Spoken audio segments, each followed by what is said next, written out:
Hi, you guys. It's Miss Ely with Adventure Education. Sorry about that. I just hit the camera.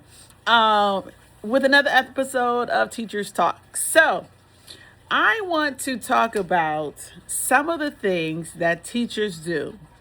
And and I say we, have all done something that has hurt a child's relationship in the classroom. So we are not perfect. We are not robots. We are not without fault. But there are some things that could be hurting your relationship with your students. It could be a particular student, and that relationship may never be repaired because at the end of the day, we are the most intelligent, emotional, intelligent people in the room. At least we should be. So we are the ones who should be forgiving and moving on. But sometimes kids don't do that. They will hold that grudge against you for the rest of the school year if you have done something to them that they don't like. But I'm going to talk about 5 things that could potentially be the cause of a relationship that is broken between you and a student or you and other students. And if your students are like me, where if I see somebody being mistreated and I see that person being mistreated, in a way that I feel like if that was me, I would be hurt, then it's kind of like that secondhand embarrassment, that new word we talk about. Then some students you might hurt a relationship with and you didn't do anything to them. It's because of the way they're perceiving what you did to someone else. So keep that in mind. So we're going to talk about those 5 things. The first thing, public embarrassment. Now, there are things that you do unintentionally that will embarrass someone, and that's not what we're talking about. We're talking about the things that you intentionally do to embarrass someone.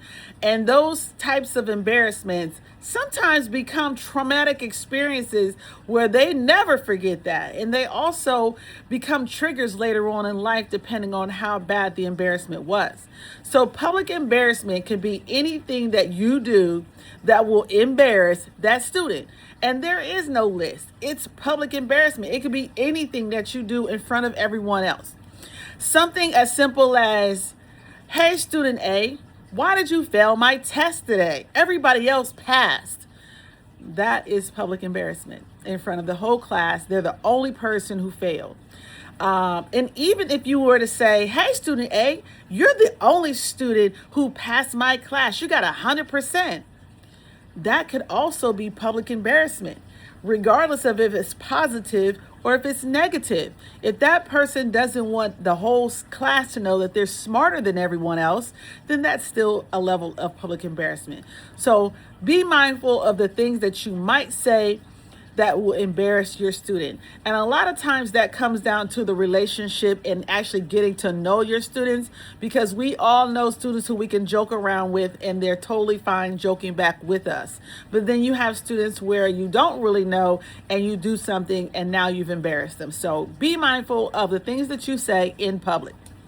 Number 2, trying to have a power struggle with a student. Now, this could be an intellectual power struggle. It could be an authoritative power struggle. Whatever it is, if you try to do it, again, in front of the whole class or in a way that makes that student feel like they cannot trust you as the authority figure, then you can hurt the relationship.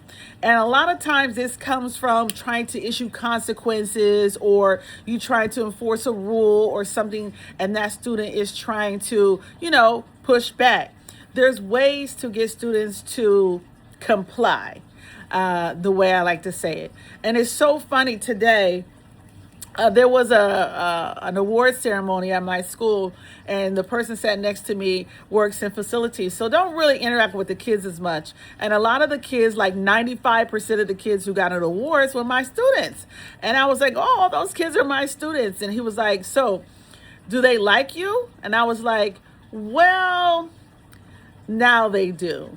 And I know that still doesn't mean 100% of them like my ways and like my procedures and my rules and everything. But ultimately, they were up on that stage because they are some of the most intelligent students in the school. But also, I had to say, it doesn't always start off as a liking thing. You have to, the way that I teach, I'm kind of old school. You're going to not like me before you do. because the structure that I put in place, you may not be used to it. So I'm going to somewhat confine you a little bit just so that you understand the reason behind it. And all of my rules and procedures have reasons. So there's never a because I said so. It's always because this is the reason. So it did take some of them a little while before they warmed up to me. So there was a little bit of power struggle in the beginning with a few students, but it did not ultimately hurt the relationship long term, but it did hurt in the beginning where some of them were kind of struggling understanding the way that I run my classroom. So power struggles will ultimately hurt relationships. Number 3, sarcasm overload. Now, I am a sarcastic person. It's just my personality. But overload is overload. Like everything you say to the student is sarcastic, or every time you see the student is sarcastic. That nobody can handle that. So make sure that if you are that teacher that loves to joke, who loves to make jokes, that the student that you do that with, you kind of have a reciprocating relationship where you kind of okay with it and they're okay with it, because they like to joke around as well. And also, if that is a relationship, you can't get mad when they get one up on you. You have to take it the same way you dish it out. So sarcasm overload can hurt the student, especially if they're not that type of student where joking and laughing and, making fun is their way. Some students I had this year, they barely smiled. And that was fine. But then there were some students where they actually had me cracking up in class, like literally, I could not hold it in, which I try to do sometimes to not let out that side of me that's just like, let's play, let's just have a great time. Because there's always those times when you can do that. But when it's time to be down to business, I'm trying to be down to business. So if you crack a joke or you say something, I'm like, daggone it, I can't help but laugh at that. But sometimes overload of jokes and sarcasm is too much for anyone. So make sure you tame it. But ultimately, if you dish it out, you better be able to take it. All right, number 4, and this is one of the major ones for hurting relationships with students, is having favoritism. Having favoritism is, I feel like that's a no for any relationships, whether you have it's your children of your own or whether it is your students. I never in front of the whole class or outwardly publicly tell somebody, a student, they're my favorite student. But we all have favorite students because we know what qualities they come with. They come with the can-do attitude. They come with the greetings and the respect. They come with the motivation to do the work and get it done and do their best. Even if they don't always pass, they do their best. Some of my favorite students were F students, not because, and they weren't favorite because of the grades. They were favorites because of their personalities and the things that they did out of respect. So having favoritism is not wrong, but when you do it and have that favoritism visible to all the students, then you lose the relationships, because somebody's going to think that they're the only favorite student, and that's never the case either. I have multiple favorite students, and I like them for different reasons. But at the end of the day, you cannot say those things outwardly. You can't say them publicly. And when it comes down to privately, I always say, if you tell anyone that I said you were my favorite student, I am going to deny it. So again, make sure that you are not showing favoritism to your students publicly. And also when it comes to favoritism, do not curve grades. Do not do things for your favorite students, because ultimately they will learn to take advantage of that. And because I've had students where I pulled them to the side and say, I like you, but I will fail you. If I like you, but you still got to do my assignment. So you can't have favorites, because sometimes you will taint the relationship by giving them more than they deserve, or they get things that they haven't earned. And I think that's wrong as well. So my favorite students never know they're my favorite. And even if they do know they're my favorite, they'll see those grades show up, or they hear what I say to them in class, meaning that if I told this person no, I'm going to tell you no too. It doesn't matter. I treat them all the same when they're all together. But if I do have a favorite student, most of the students never know. And that's the way I like to keep it. And the last one is making assumptions and being wrong. Now, this one right here, again, is up on the list with favoritism. I have made plenty of assumptions about students, and I have been wrong plenty of times. But ultimately, when you are wrong, you have to apologize publicly. If your assumption was made publicly, you apologize publicly. If your assumption was made privately, you can still choose to apologize publicly, but it's not really necessary because it's really just between you and that student. But do not become that teacher who will out a student in class and don't apologize.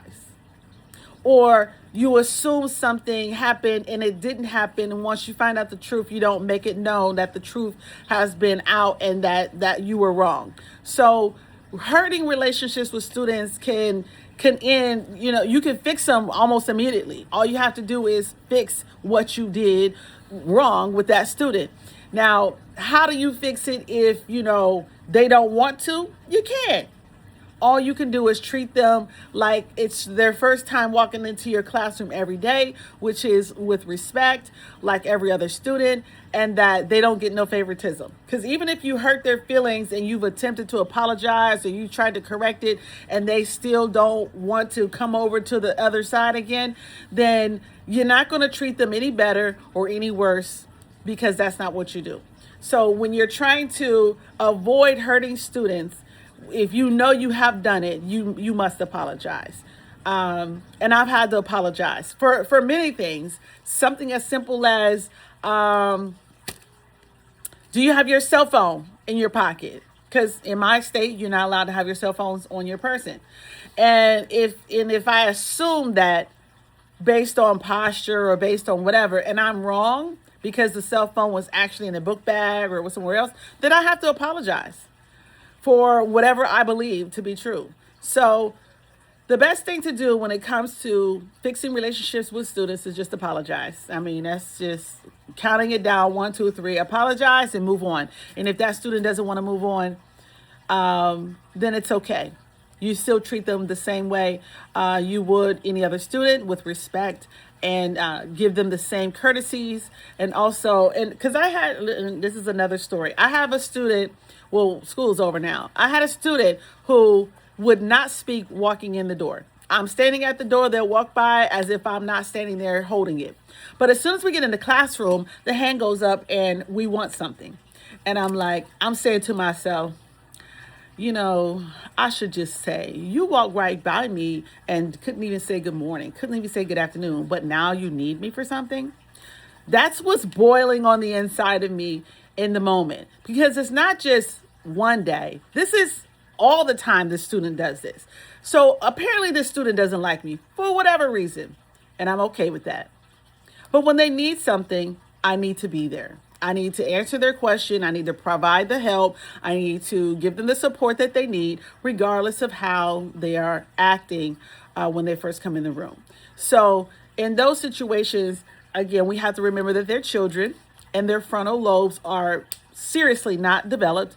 And some of the decisions that they make are not going to be good ones. But our frontal lobe is developed, should be developed. And we should know that we don't take things out on children because they are acting like children. So I hope you learned something from today's teacher talk and how to avoid hurting relationships with your students. And I do believe the best way to avoid hurting them, and not only just apologize, is to build the relationships in the first place. And a lot of times these can be avoided if you have the right relationship built in the beginning. This video actually went on a lot longer than I anticipated, but I really hope that you guys got something from it. If you have any other questions or you want to know more about this topic, feel free to hit me up in the comments.